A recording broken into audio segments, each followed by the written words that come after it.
क्रिया, इसका एक और नाम है एकल विस्थापन अभिक्रिया। विस्थापन अभिक्रिया किसे कहेंगे? इसमें अधिक अभिक्रियाशील तत्व अपने से कम क्रियाशील तत्व को उसके यौगिक से विस्थापित कर देता है। विस्थापित का मतलब हटा देता है और उसका जगह पे स्वयं बढ़ जाता है। जो तत्व ज्यादा क्रियाशील है, ज्यादा सक्रिय है, वह अपने से कम क्रियाशील तत्व को उसके यौगिक से हटा देगा और उसका स्थान पे स्वयं बढ़ जाएगा। यही है विस्थापन अभिक्रिया या एकल विस्थापन अभिक्रिया। अब सुनिए, यहाँ पर एक उदाहरण हम लोग लिखते हैं Fe प्लस CuSO4, यहाँ पे आ जाता है FeSO4 प्लस Cu। अब देखिए, यहाँ पे Fe का मतलब लोहा और CuSO4 मतलब कॉपर सल्फेट। जब लोहा का कॉपर सल्फेट से अभिक्रिया कराया गया तो देखिए क्या हुआ, यहाँ पर Cu को हटा दिया और लोहा बैठ गया, यहाँ पे बैठ गया ना।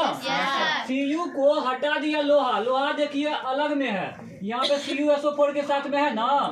SO4 से Cu कमजोर था क्रियाशील में, तो Cu को हटा दिया, भगा दिया और इसके स्थान पर लोहा आके बैठ गया। Cu को भगा दिया है ना, और Cu के स्थान पे कौन आ गया? Fe। समझे, यही है विस्थापन अभिक्रिया। किसी को उसके जगह से हटा देना और उसका स्थान पे बैठ जाना, यही है विस्थापन अभिक्रिया। जो अधिक क्रियाशील रहता है वह अपने से कम क्रियाशील तत्व को उसका यौगिक से विस्थापित कर देता है, यानी कि हटा देता है और उसका स्थान पे स्वयं बैठ जाता है। यहाँ पे देखिए, Fe जो लोहा है तांबा से ज्यादा सक्रिय है, लोहा तांबा से ज्यादा सक्रिय है, इसलिए यह मजबूत हो गया अभिक्रियाशील में। इसलिए Fe जो है CuSO4 कॉपर सल्फेट से Cu को विस्थापित कर हटा कर उसका स्थान स्वयं ले लेता है और FeSO4 बना देता है। पहले था CuSO4 और Cu को हटा के यहाँ पर बैठ गया कौन? Fe। अब बन गया FeSO4। पहले Fe अकेला था, अब Cu अकेला हो गया। Fe जो है Cu को हटा दिया और Cu के स्थान पे बैठ गया। यही है विस्थापन अभिक्रिया। कोई ज्यादा क्रियाशील तत्व अपने से कम क्रियाशील तत्व को उसके यौगिक से विस्थापित कर उसका स्थान स्वयं ले लेता है, वही है विस्थापन अभिक्रिया। अब इसका उदाहरण को हम लोग समझते हैं। यहाँ पे एग्जाम्पल के थ्रू देखिए, एक स्टैंड लगा दिया है, नीचे में जो है इसका रखने वाला है और एक परख नली बनाया है, परख नली शीशा का दिया है। इसमें क्या दिया है? नीला कॉपर सल्फेट। कॉपर सल्फेट का रंग ही नीला होता है। अगर आपसे कभी क्वेश्चन पूछा जाए CuSO4 यानी कॉपर सल्फेट का रंग कैसा होता है, आप बोलिएगा नीला होता है। अब देखिए, इसमें नीला CuSO4 का विलयन डाला गया और दो लोहा का कील को डुबा दिया गया धागा के माध्यम से, समझे। तो लोहे के कील जो है CuSO4 से अभिक्रिया किया। क्या किया? अभिक्रिया किया। आप तो जानते हैं लोहा का मतलब Fe होता है।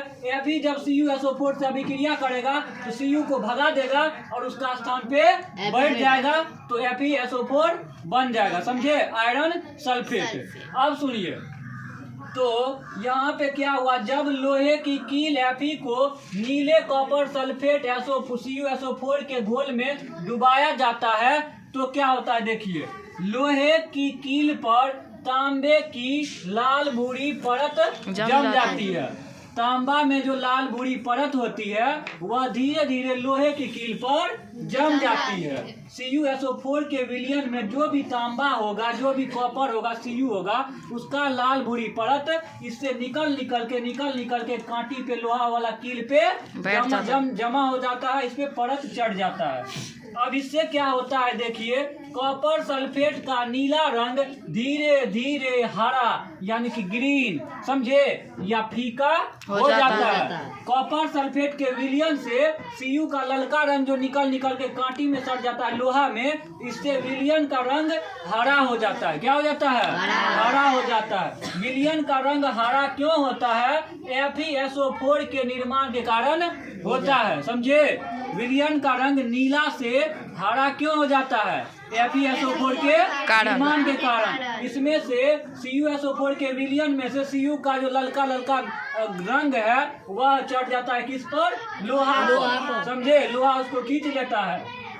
तो अब यह रंग जो है फीका हो जाता है, हल्का हो जाता है, हरा हो जाता है। यही है विस्थापन अभिक्रिया। इसमें अधिक अभिक्रियाशील तत्व कम क्रियाशील तत्व को उसके यौगिक के विलयन से विस्थापित कर देता है। जैसे में उदाहरण हम एक देख रहे हैं, लोहा है, CuSO4 एक यौगिक है। समझे? CuSO4 यौगिक में क्या करता है? लोहा Cu को हटा देता है और उसके स्थान पे स्वयं बैठ जाता है। Cu को हटा दिया है बगल में। समझे? तो कमजोर क्रियाशील, जो कम क्रियाशील तत्व है उसको अधिक क्रियाशील तत्व यौगिक से हटा देता है और उसके स्थान पे बैठ जाता है। यही है विस्थापन अभिक्रिया, एकल विस्थापन अभिक्रिया। जब एक लोहे की कील को और CuSO4 के विलयन से अभिक्रिया कराया जाता है तो क्या होता है कि देखिए लोहा जो है तांबा से ज्यादा सक्रिय होता है, इसलिए लोहा जो है FeCuSO4 से Cu को हटाकर उसके स्थान पे स्वयं बैठ जाता है और FeSO4 बना देता है। जब लोहे की कील को नीले कॉपर सल्फेट के विलयन में डाला जाता है तो क्या होता है? लोहे की कील पर तांबे की लाल भूरी परत जम जाती है। विलयन में से जो तांबा का लाल भूरी परत होगी, ऊपर लाल भूरी रंग का जो भी होगा वह लोहे की कील पर जम जाती है। इससे क्या होता है? कॉपर सल्फेट का नीला रंग धीरे धीरे हरा होने लगता है। और यह हरा रंग क्यों होता है?